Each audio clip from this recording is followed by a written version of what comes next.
오늘은 부활의 소망으로 살아갑시다 라는 제목으로 은혜를 나누려고 합니다. 사랑하는 성도 여러분, 기쁨의 인사를 드립니다. 햇살이 창문을 가르며 온 교회를 밝히는 아침, 우리는 여전히 부활의 계절 한복판에서 부활의 날을 만끽하고 있습니다.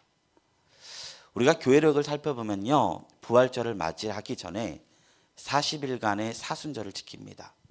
이 기간 동안은 우리가 의도적으로 고난을 묵상하는 주간입니다. 더 먹을 수 있어도 덜 먹고, 더 즐길 수 있어도 덜 즐기고, 십자가를 진 예수님을 묵상하면서 그 힘과 묵상과 고난을 생각하는 절기라고 볼 수 있습니다. 우리는 교회적으로 의도적으로 절제하고 금식도 하면서 이 사순절을 보냈는데요, 이 강대상의 색이 지난주까지 보라색이었어요. 이 수탈의 속도 보라색이었어요. 그러니까 이 기간이 약 6주입니다.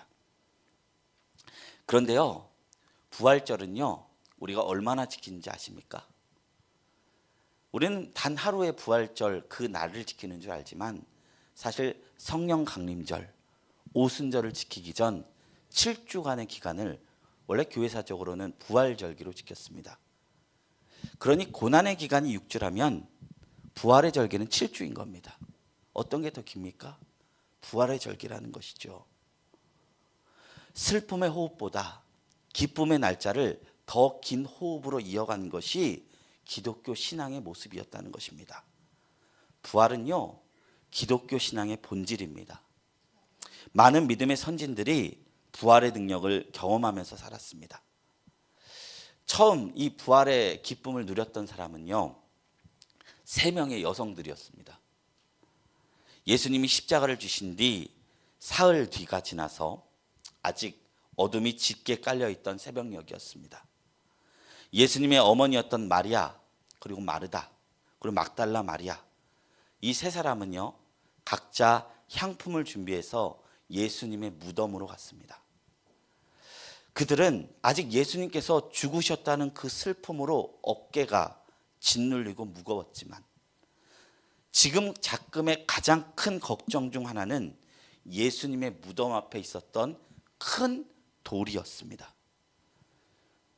그래서 그 3 여인은 가면서 이렇게 얘기를 해요. 누가 우리를 위하여 무덤 어귀에서 돌을 굴려 주리요?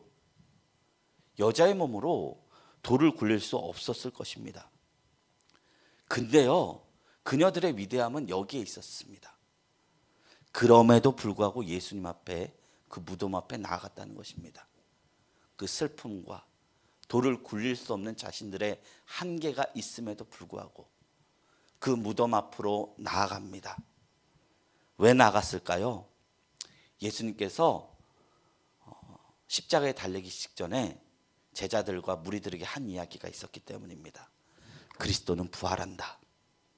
그 언급을 종종 하셨기 때문입니다. 가이사랴 빌립보는 로마에서 만든 계획도시거든요. 가이사랴가 로마 황제 카이저, 시저의 이름입니다.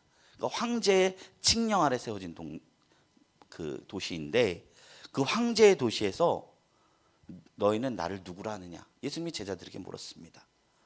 모든 제자들이 엘리야입니다, 선지자입니다, 하나님의 사람입니다, 이렇게 얘기했지만 누구 하나 뚜렷하게 예수님이 그리스도라라고 말한 사람이 없었어요. 그리스도는 왕이란 뜻이거든요. 통치자란 뜻이거든요. 이 가이사가 통치자가 아니라 예수님 당신이 통치자십니다 라고 고백하는 사람이 누구도 없었다는 것입니다. 그 중에 베드로가 입을 엽니다. 주는 그리스도시요 살아계신 하나님의 아들입니다. 이 고백을 했을 때 예수님이 기뻐 외칩니다. 바요나 시모나, 내가 복이 있도다. 이것을 알게 한 이는 혈육이 아니라 하늘에 계신 아버지께서 너를 깨닫게 하셨노라. 그리고 나서 예수님 곧장 그리스도가 걸어갈 길을 가르쳐 주기 시작해요. 이때가 처음 제자들에게 자신이 어떻게 될 바를 가르쳐 주던 때셨어요. 너희가 통치자라고 부르는 그 그리스도는 대제사장들과 서기관들에게 죽임을 당하고 3일 만에 부활할 것이다. 이 말씀을 듣자마자요, 제자들의 반응이 충격적입니다. 예수님이 하시던 말은 뒤에 있어요. 방점이 부활에 있어요. 다시 살아난다. 한국말은 끝까지 들으라고 하잖아요. 그런데 이스라엘 말도 그런가 봐요. 예수님이 고난을 말씀하라고 하셨을까요? 부활을 말씀하라고 하셨을까요? 부활을 가르치신 것입니다. 그런데 베드로는요, 죽음이라는 단어가 너무 크게 귀에 와닿아갖고 예수님의 뒷말이 들리지가 않는 겁니다. 아니, 그리스도가 죽임을 당한다고. 그 충격에 예수님이 곧이어 부활할 것이라는 가르침을 듣지도 못하고 바라보지도 못한 상황이라는 것입니다. 저희의 신앙도 그와 같을 때가 참 많습니다. 작금의 고난에 휘둘리며 괴로워하느라 하나님께서 우리를 위해서 예비하신 고난 뒤에 감춰진 축복과 그 부활의 능력과 하나님의 위대하신 계획을 발견하지 못할 때가 종종 있다는 것입니다. 로마서 8장 18절에 성경은 우리에게 이렇게 이야기하고 있습니다. 생각하건대 현재의 고난은 장차 우리에게 나타날 영광과 비교할 수 없도다. 고난이 끝이 아니라는 것입니다. 하나님께서 우리에게 부활의 기쁨을 예비해 두셨다는 것입니다. 베드로는 신앙 고백을 하면서도 그것을 바라보지 못했고 우리 또한 그러고 있다는 것이에요. 그러나 우리는 예수님의 뒷말에 더욱더 묵상을 둬야 할 줄로 믿습니다. 부활한다는 것입니다. 고난 뒤에 영광이 있다는 것입니다. 작년에 한 신조어가 많은 인기를 끊었습니다. 요즘 여기 청년들이 별로 없어서 동감 못할 수도 있겠지만 청년들은 말을 줄이는 걸 너무 좋아해요. 말을 막 줄여요. 그냥 멀쩡한 단어도 막 줄여요. 이게 제가 대학 졸업할 때 그런 말이 나왔어요. 뻑카충. 이게 뭔지 아십니까? 버스 카드 충전한다. 그 말 하기 귀찮아서 젊은이들이 뻑카충 했어. 이런 말이 생겼어요. 그래서 참 말 줄이는 거 요상하다 싶었는데, 저 유치하다 싶었는데 그 후에 세상 모든 말을 다 줄이는 거예요. 점심 메뉴 추천해달라. 이거 줄임말로 뭔지 아십니까? 맞습니다. 아니 70이 되셨는데도 어떻게 젊은이의 말을 아십니까? 대단하십니다. 예. 그 오늘의 운동 완료. 이건 뭔지 아십니까? 오운완이랍니다. 그런데 이제 제 마음에 드는 한 줄임말을 제가 발견했어요. 이게 뭔지 아십니까? 중꺽마예요. 중꺽마. 이게 뭔 뜻이냐면 중요한 것은 꺾이지 않는 마음이래요. 이거를 젊은이들이 중꺽마 이렇게 부른대요. 근데 처음에는 꺾이지 않는 마음이라고 했다가 말이 요즘에 바뀌었대요. 중요한 것은 꺾여도 그냥 하는 마음이래요. 그래서 중꺽마 이렇게 의미가 바뀌었대요. 제가 왜 이 말을 했느냐? 예수님의 부활하시기 전 십자가 처형 이후에 부활 이전의 그 시간 동안 제자들의 마음이 오로지 다 꺾였다는 것입니다. 주님이 죽으셨다는 사실에 매몰되어서 마음이 꺾여서 앞으로 나아가지 못하는 게 제자들의 상황이었습니다. 다 주를 버릴지라도 나는 주를 버리지 않겠노라 큰 소리 쳤던 베드로. 그 베드로는 예수님께서 죽는 곳까지 나는 가겠다고, 다 주를 배반할지라도 나는 주를 버리지 않겠노라고 호언장담하고 장담했지만 십자가를 지시는 주님 앞에서 두려워 떨어서 예수님을 3번 저주하면서 부정하고 도망치고 말았습니다. 다른 제자들도 똑같았어요. 그러니 그들이 비겁해진 자신들의 실존을 맞이하게 된 겁니다.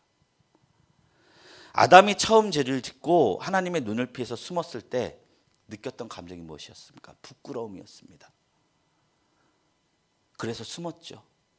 제자들도 십자가 앞에서 자신들의 죄를 발견하고 다 숨어버렸습니다.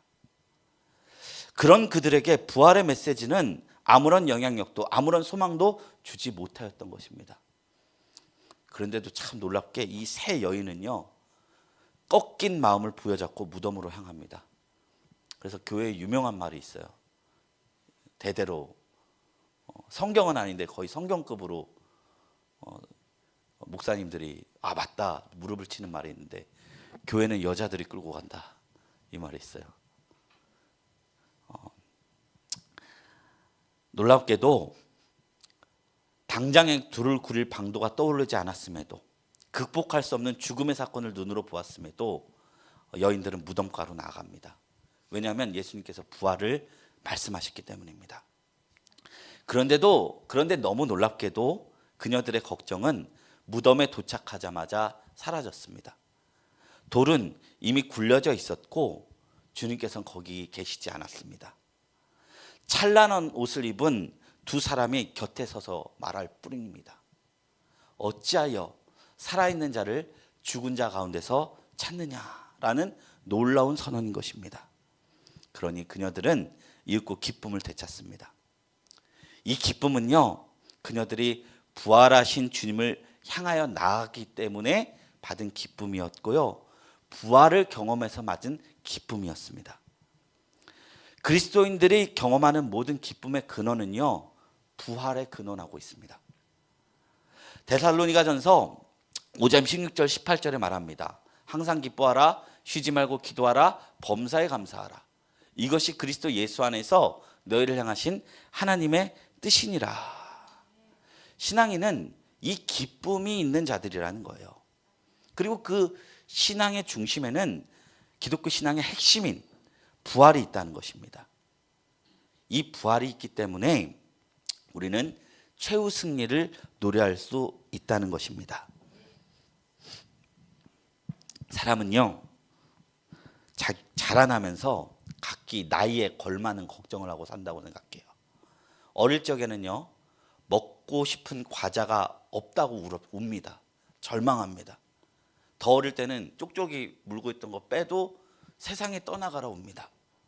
그런데 나이가 지나면, 조금만 더 자라면 그런 것 때문에 울지 않습니다. 대신에 다른 것 때문에 울죠. 학생 시기에는 공부 못했다고 웁니다. 20대 되면 연애 때문에 웁니다. 결혼을 하면 배우자 문제, 경제적인 문제, 관계의 문제, 자녀의 문제들로 웁니다. 당시에 이길 수 없는 모든 문제들인 것 같지만, 저는 경험하지 않았지만 그래도 이것을 다 지나온 사람들에게 보면은 그 모든 것은 극복할 수 있는 문제이고, 돌아보면 울었지만 지금은 안 울 수 있는 문제들입니다. 제가 가끔씩 인천에 계신 저희 아내의 저희 처가댁 할머니를 뵙습니다. 저희 쪽은요, 친가 외가 쪽 조부모님들이 다 돌아가셔서 이제 처가 쪽에 이제 할머니만 남았거든요. 만나시면 몇 시간씩 살아왔던 이야기를 하세요. 그러면 젊을 적에 그렇게 남편, 그러니까 할아버지를 미워하면서 사셨대요. 인생의 대부분을 남편을 미워하면서 보내셨대요. 그런데 이제 노년에 이르시고 막상 이제 돌아가실 날을 이제 계수하면서 사시는 시간이 되니까 남은 감정이 뭐냐? 미움이 아니라 불쌍한 뿐이더래요. 잘해줄 걸, 돌아가시기 전에 밥이라도 따뜻하게 해줄 걸, 이런 말씀을 몇 시간씩 하세요. 세월이 지나니까 그토록 자신을 괴롭혔던 미움조차 색이 바래지신 거예요. 큰 시험을 넘기신 것이죠. 나중에 웬만하면 우리는 울지 않습니다. 그런데요, 인간이 이 모든 것이 지내도 가장 최후에 남겨진 시험 하나가 있는데, 그것은 바로 죽음의 문제입니다. 죽음 이후에는 무슨 일이 있는가? 그 두려움은요, 모든 인간이 직면하게 될 최종적인 두려움이라는 것이죠. 시대의 지성이라고 불렸던 이어령 교수는 이런 유명한 말을 남긴 바가 있습니다. 젊은이는 늙고 늙은이는 죽는다, 이런 말을 한 바 있습니다. 그리고 젊은이들의 가장 큰 실수는 자기가 늙지 않는다고 생각하는 것이다 라고 말한 바 있습니다. 죽음이라는 것은요, 너무나 보편적이고 누구나 겪는 사건입니다. 인생에 겪을 최종적인 시험입니다. 모든 걸 겪어와도 이 시험 앞에서는 절망하지 않을 도리가 없는 그런 시험이라는 것입니다. 그런데요, 기독교는 이에 대한 답변을 줍니다. 우리가 겪을 가장 최종적인 시험조차 예수 십자가의 권세로 다 깨뜨리셨다. 죽음이 우리의 마지막이 아니다. 우리는 부활할 것이다. 그 증거가 바로 예수의 부활이다. 그렇게 이 부활의 소망은요, 사실 제 나이 때보다는 하나님 나라를 가기 더 가까운 분들에게 더 선명해질 소망이라고 생각합니다. 저는 이게 말씀을 준비하면서 전하지만 이 말씀이 얼마나 육신이 되실까?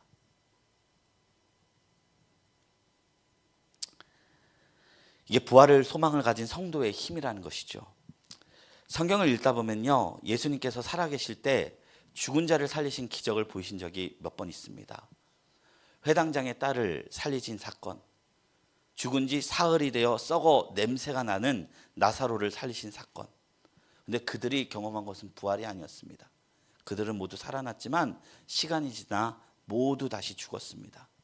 이들이 경험한 건 부활이 아니었다는 거예요. 성경이 말하는 부활은요, 영원에 속한 것이기 때문에 영생이라고 부릅니다. 그래서 그 유명한 말씀이죠. 하나님이 세상을 이처럼 사랑하사 독생자를 주셨으니 이는 저를 믿는 자마다 멸망치 않고 영생을 얻게 하려 하심이로다. 이것이 기독교 신앙인들이 경험할 수 있는 가장 근원적인 축복이라는 것입니다. 하나님께서는 인생으로 태어난 이들이 가장 갈망하는 것을, 마지막에 가장 갈망할 것을 예수 안에서 우리에게 약속하셨습니다.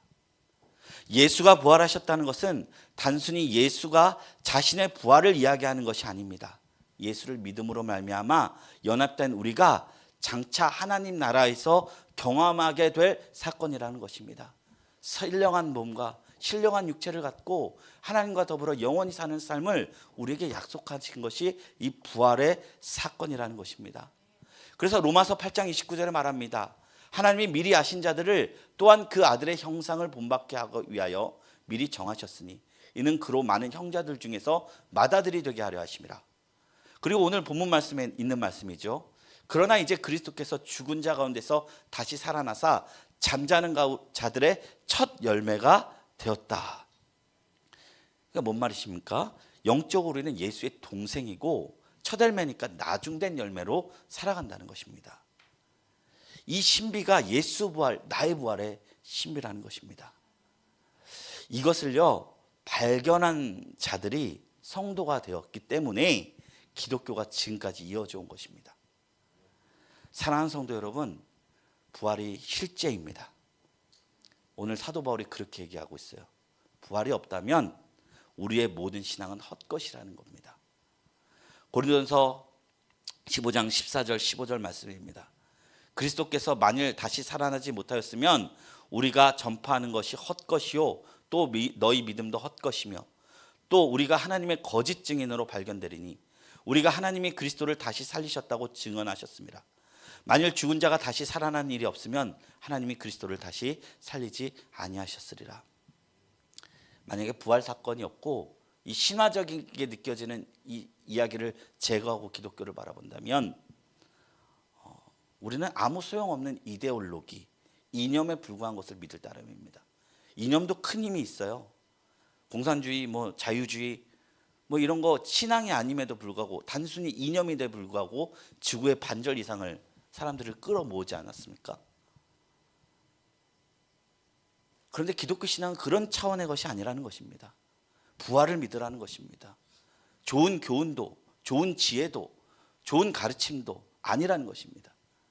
우리의 실제적인 부활을 약속하고 있다는 것입니다.